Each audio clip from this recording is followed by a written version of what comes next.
tonight. Let me know any questions you got for me in the comments, and I'll get to all of them, okay?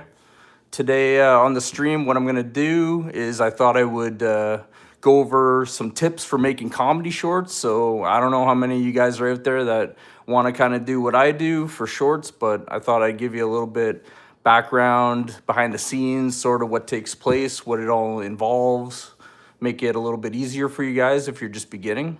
But if you have any questions along the way, please drop them in the chat and I will respond to you, I promise. All right, let's start this off. So, first thing I want to do is just say shout out to my daughter, Aria. I love you so much. I hope you're watching, sweetie. Daddy's doing all this for you. And Lily and Banks. And let's get started here. So, when you start a channel, what you want to do is you want to ask yourself the most important question of all. Why are you doing it? For me, I have a daughter, and she's the main reason. She's my main drive, my motivation. So you guys got to ask yourself, what's your motivation, you know? Is it family? Is it friends? Maybe somebody told you you couldn't do it. Maybe that's your motivation. I had a friend who's not a friend anymore, but he said to me one time that I'll never be successful. And that really struck a chord with me. And it's one of the main reasons why I'm doing this channel, to prove him wrong, because he is wrong, and to make my daughter proud, to show my daughter that, you know, even at 41 years old, anybody can do this, you know? It's possible. So I just want her to know that her dad tried really hard in his life to like accomplish his dreams, and I'm setting an example for her. And hopefully one day she'll follow the same sort of path that her dad's following in regards to just being a driven person. That's all I can really ask for of my daughter. So that's something that's very important to me, and that's my main drive. My motivation for this channel is her, and I don't want to fail for her, you know? So that's why I do this, and you guys will all have your own reasons for, if you start a channel, why you want to be successful, and I would love to hear what those are, you know? Let me know in the comments, like, what is it that you guys would start a channel for? Would you start a channel for money? Would you start a channel just for fun, as like a pastime, something to make your friends and family laugh? Would you do it to prove somebody wrong? Maybe you had a teacher that didn't believe in you or something like that, or a friend that didn't think you could do it. Maybe that's a good enough reason for you guys as well. But all those are really good reasons, and the main reason why I'm bringing this up is when you start a channel, channels can take years, okay? So not everybody has success right off the bat. Some people get lucky, their first couple videos will be like a viral hit. But for most of us, it's gonna be a long grind over the course of years. So it takes years of commitment to start a channel, and you just have to be ready to get on that train and take the long like trail, basically, wherever it goes, and be consistent. And along that way, you have to keep reminding yourself of why you're doing this, because there are times when you're gonna be like, why am I doing this? Like, well, I'm wasting my time. Like, I'm getting like 100 views, like when you really want to get thousands of views, and you just have to be okay with those, you know? So, but as long as you have that drive and that motivation behind you, then you're gonna continue to push forward every week. Just keep reminding yourself why you're doing this in the first place. So that's the number one thing I just want to mention when you are starting a channel. Just have a motivation, have a main drive that you can always go to and pull out anytime you need. Let's move on to the next thing. So when you start a channel, you have to ask yourself, is it going to be for kids or is this going to be for adults? And the main reason I say that is because you're going to be forced to decide whether or not you want to swear in your videos. For me, I decided with Life with Ricky that I wanted to have more of like a kids channel, but I also wanted parents to be able to relate to it.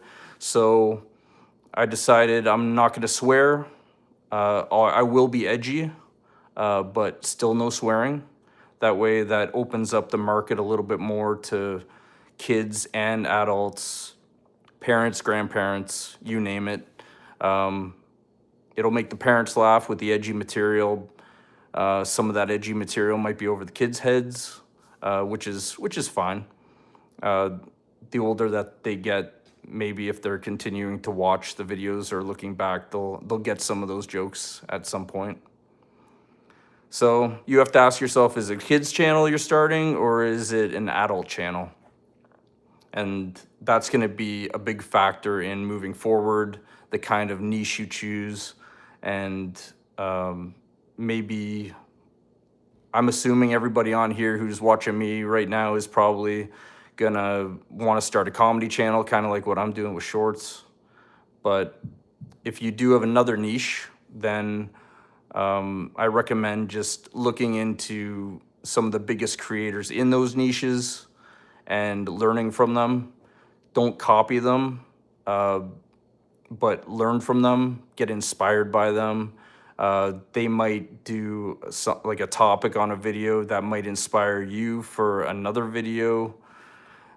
You could always take that same topic, but change it in some way, as long as you just don't copy word for word. There are people out there on the internet who will copy your stuff word for word.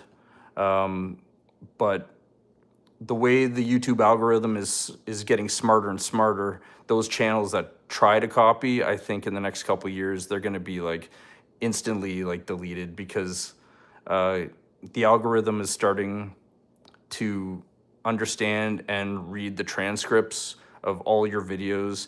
And in a couple of years, they're going to be able to match, pinpoint within like a minute or two other videos on the internet that have the exact same words. So it's going to be very hard for people to copy anyway. That's why I say don't do it. Just write your own original material. And if it's close to another person's video, well, as long as it's different in some way. But watching other creators, learn from them, what's working for them, check out their most popular videos of the niche that you want to get involved with. And yeah, just be inspired by them, really, is all I'm trying to say. When you start a channel too, you want to think of a name, a really good name. I recommend choosing a channel name that is 3 words or less. Those type of channels, they seem to be easy to remember for people. So they have a better chance at success in terms of people remembering the names of the channel, telling their friends about it, stuff like that. And the other thing too, when you are setting up your channel, is don't use your personal email. What you want to do is you want to create a separate Gmail account, and you want to use that email when you're signing up for YouTube, because that is what is going to be important. If you ever get hacked, then people won't be able to gain access to your personal stuff. Moving on. That's pretty much what it takes to set up a channel. Basically, learn from other creators, find your motivation, decide whether or not you're doing it for kids or adults, pick your channel name, something that's catchy and easy to remember and short, and just don't use your personal email. So that's pretty much summing that up there. When it comes to writing shorts, so writing comedy shorts, what does that involve? Well, you want to be relatable. That's my main goal with this family-friendly comedy channel that I've created, Life with Ricky. I want it to be relatable content. Before I continue on, I'm just going to check the chat here and say hi to some people. Hey, Sherry, how's it going? Thanks for joining. Michael, how you doing, bud? Thanks for joining. Nice to see you.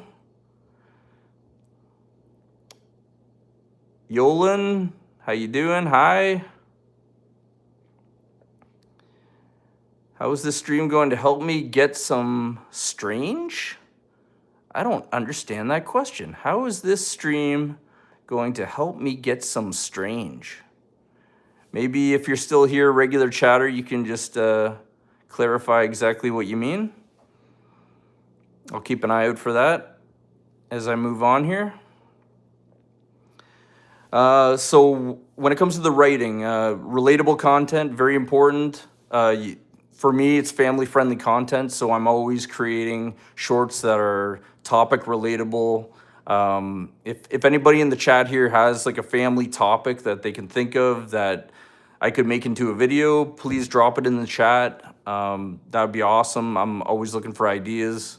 I have a whole list of stuff on like I can do, but I like creating shorts for fans. So just a 1 to 3 word like category, something very basic, and then I'll just turn it into a short. So something like for example, shopping or grocery shopping or camping, or I think I used camping in the last example of the last live stream I did. Just anything family related. That's the kind of stuff that I like to think of. So here we go. Let's get into this. So writing shorts, what does it take? Writing comedy shorts. So for me, the first thing is the hook, okay? So in shorts, you only have like 2 seconds max to grab the attention because people are just swiping up, right, on their phones. What are they gonna see? What's the first image they're gonna see of you? What is the first line that you're gonna say out of your mouth? That is what the hook is. That is what is gonna capture their engagement and make them watch. So what I do is I'll usually start with a curious question, something that'll grab them and make them wonder. I'll issue like a statement by one of the characters. So something very important, an important statement, or a problem.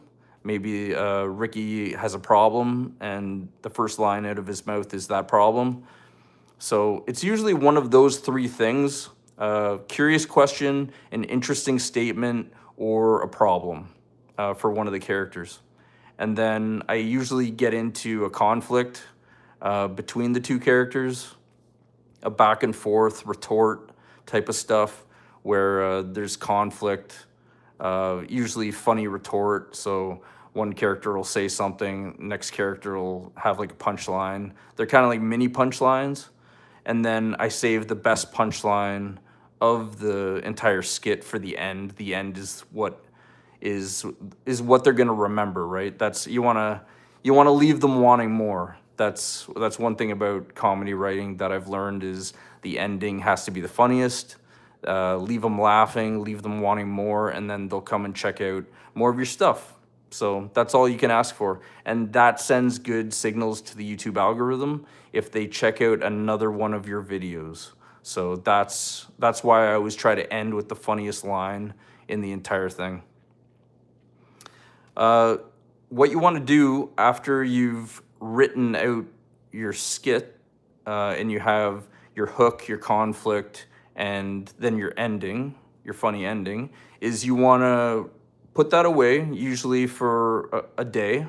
I revisit it 24 hours later with a fresh pair of eyes, and that's when my brain, excuse me, one sec.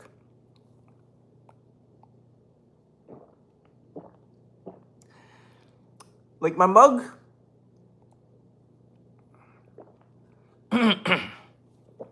Talking too much. Gotta get some water in me. Oh, there we go.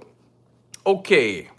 So you want to revisit the vomit draft a day later. So that's what I call the first draft when you write a comedy skit. It's the vomit draft.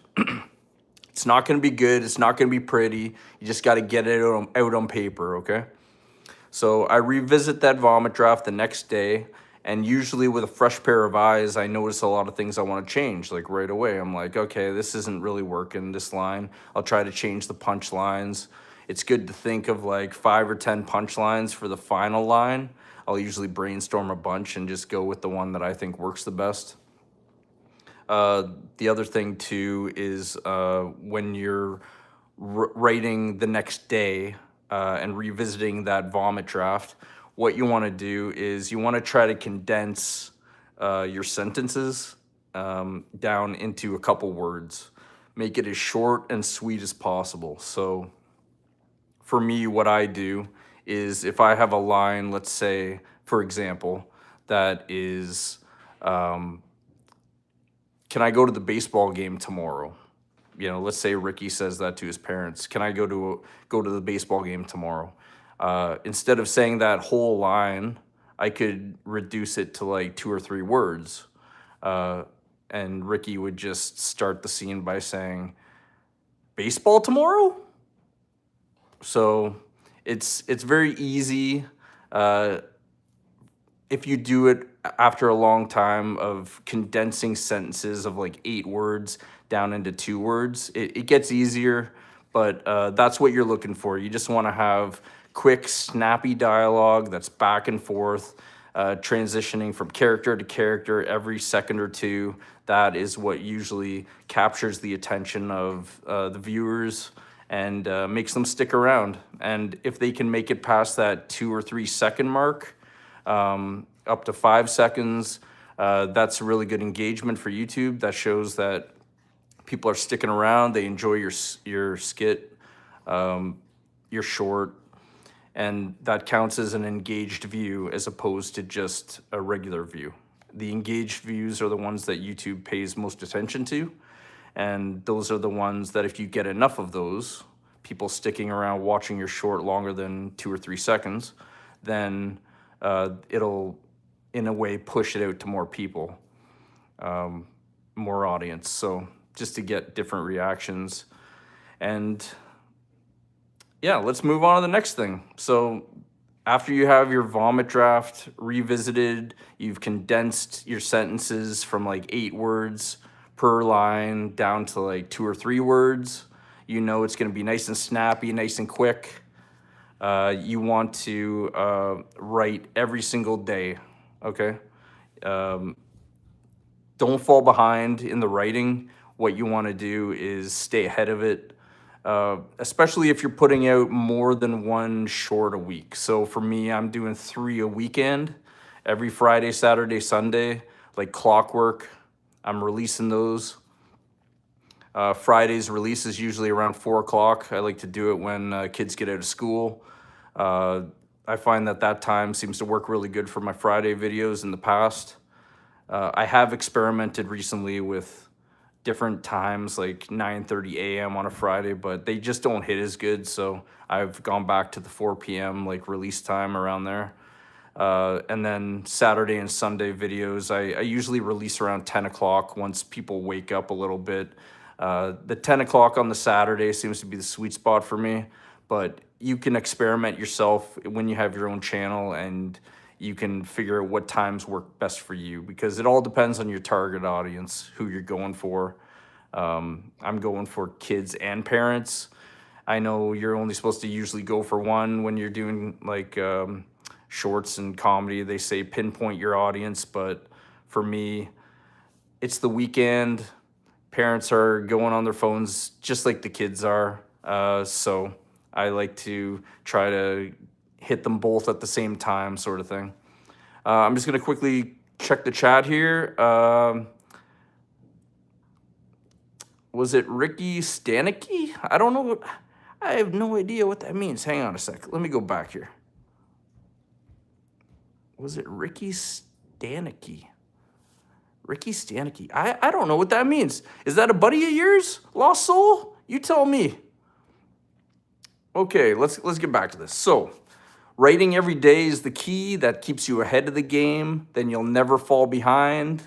You can always have like a good buffer then moving forward. So I'll write 3 for the week and then I'll try to write another like 6 if I can, based off of like a list of topics that I've developed over the last couple weeks. I'll take some of those topic ideas for family events or whatever it is, and I'll try to write new skits with them and then revisit those for editing and condensing over the next week. And so then you're always ahead of the game. You feel comfortable. You're not scrambling last minute to write 3 skits the day before you have to film. And then you just have that way, you know for sure that your skits are going to be well edited, well made, well written. You don't have to worry about putting out something that is subpar in, your expectations of your own stuff. And I just want to offer a really good tip if you guys are trying to write comedy yourselves, or write skits.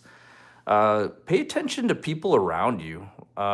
If you're at work, people always say like funny things that other people just don't even pay attention to most of the time. So if you ever hear somebody at work or at the grocery store or just on the street say something that inspires you and be like, oh yeah, I could write something about that, or that would make a good skit, or that's a funny punchline. Uh, just write it down in your phone, in your notes, and revisit that as part of a skit later on if you're writing one. So that's my advice when it comes to writing shorts. Relatable content, you have to have a hook, which is usually the question statement or problem, involve a conflict between the two characters, and then end the skit with the funniest line you can. That'll leave them wanting more, that'll make them check out your other stuff. And that's all good signals to the YouTube algorithm. Revisit your vomit draft after writing it. Go back to it the next day with fresh eyes. Condense all your sentences down into a couple words per sentence. And then just write every day and pay attention to people around you. So that is what I have for writing shorts advice. Next, we're going to move on to filming shorts and some advice I have for that. I don't give up. Okay. First thing, when you're filming, I film on my iPhone. I don't know how you guys film. I'm not one to spend a lot of money on equipment, stuff like that. I'm usually just basic lighting. I got a couple lights here. You can see me like well lit right now. These are bendable lamps. I forget where I got these. I might have got these at Walmart, but all I did was put daytime bulbs in them. I bend them however I want. I can move them around my place, and then I just cover them with either a light t-shirt and tape it to the actual lampshades. So it's not as intense, not so bright. And that way it dulls it a little bit, but still looks realistic. It's not so bright in your face. And bright on your skin too, because when you film without any shade at all on the front, then it doesn't quite look quite right. It looks like your skin is glowing or it's reflecting sort of thing. So this is much better anyway. So when you're starting to film on your iPhone, I recommend your camera settings. You want to film at 4K at 30 frames per second, okay? That is going to give you the best image you can get. And make sure you always set your phone to do not disturb.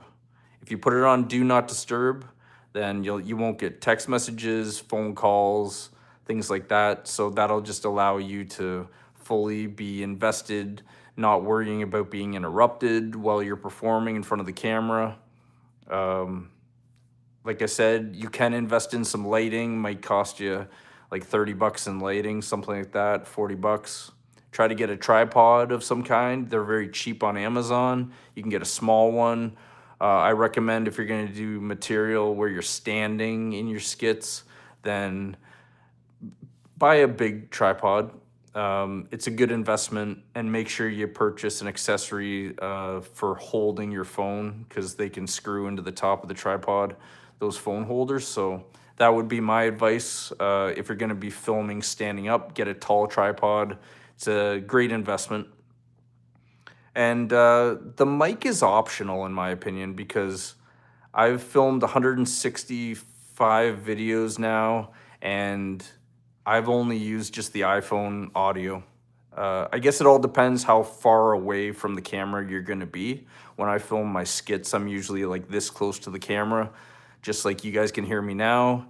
And this is just regular iPhone mic. I have it on the mono setting as opposed to stereo. I find that stereo is a little bit too, it has like a sort of loud sound to it, where the mono is more for like interviews and stuff like that. So that's usually what I use to film, is the mono. Uh, so the mic, if you're gonna get one, they're cheap. You can get them on Amazon for like $40 for like a decent mic that you can plug into your phone. But like I said, I don't use that. I just find that the mic picks up really well on the iPhone camera, and that way I don't have to put like a mic on my actual shirt. I just feel like that would take away from, the whole world of Ricky.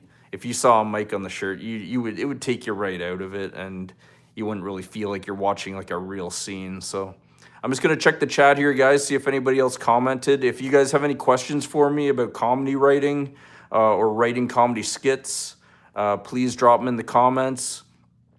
I'd love to hear where you guys are from, what country you live in, what city. I'm here in Canada, Ontario, Canada. And yeah, let's keep on going here. So when you're filming, you want to experiment, okay? You want to try different camera angles. You want to try using props. Green screens is something that I recently got into. It's something that I'm finding the engagement with the green screens. People seem to really be liking it because my click-through rate has gone up on those videos. Click-through rate is something they call CTR, and basically it's the percentage of people that see your thumbnail, which is your image of your video, and they click on it. So that percentage, if you can get that above 5%, that's really good. Most of my shorts fall in like the 2 to 3% range, but I found that with a lot of my other shorts that I've recently created involving the green screens, that the click-through rate has been like 4, 5, 6, 7%. So that's very encouraging for me. I feel like people enjoy that type of content, and it allows my main character Ricky to get out of the house, so I can put him in situations like grocery stores or banks or anywhere really. As long as I can find free images off of Pixabay, then I can save those images and use them as green screens when I go into Snapchat and make my videos. So yeah, that's pretty much all I really have to talk about today, guys, is setting up your channel, writing shorts, and filming. So I'm just gonna recap the filming one more time. Make sure you set your phone on do not disturb when you're filming. Always use 4K at 30 frames per second in your camera settings. Invest in some lighting. Some cheap lighting would be fine. Get a tripod. Your mic is optional. I use the mic in the iPhone. It works just great if you're going to be talking up close to the camera, just like I'm doing now. If you're going to be far away, then definitely invest in a mic that you can like hide somewhere in your shirt or something. And then just experiment with camera angles and props and green screens and stuff like that. People love it when you experiment. I remember I was always filming the same way, and then one time I decided to go side. I did a scene where it was Ricky and his mom at the kitchen table, and I filmed them both from the side, and that one seemed to do really well. Like, I was very surprised. I didn't know how that would do, but people seem to like it. So I'm always experimenting. This weekend when I release my shorts, I'm gonna be experimenting as well. I've always put my captions below my head. And this time what I'm gonna try doing is putting the captions above the head. I just wanna see if people can read them better. Sometimes I find that when I have props in my scenes, the props kind of conflict with the writing of the captions. So if I can get the captions above the head, maybe people like that better, and maybe that'll help with my engagement. That's really all I have to say, guys. That's setting up your channel, writing shorts, and filming. And next week, what I'm going to do is I'm going to cover the editing part of all this, what it takes to edit videos. I'm going to cover uploading your videos to YouTube and the process for that. And then once it's uploaded, the kind of stuff you should do. And then eventually when you post it online publicly. So that'll be next week. Those are the 3 topics that I'm going to cover. And yeah, I'm going to try to keep these live streams to roughly about half an hour, kind of where we're at now. So I'm going to check the chat one more time just to see if anybody's in there and anybody has any questions. And if not, then I will see you guys next week. So let's have a look here. I'm sorry, regular chatter. I did not understand your question. How is this stream going to help me get some strange? I just don't know what that means. I'm so sorry, but thank you for commenting. You can leave me a comment in the replay of this video if you can correct it, and I'll get back to you there. And then Lost Soul, was it Ricky Stanicky?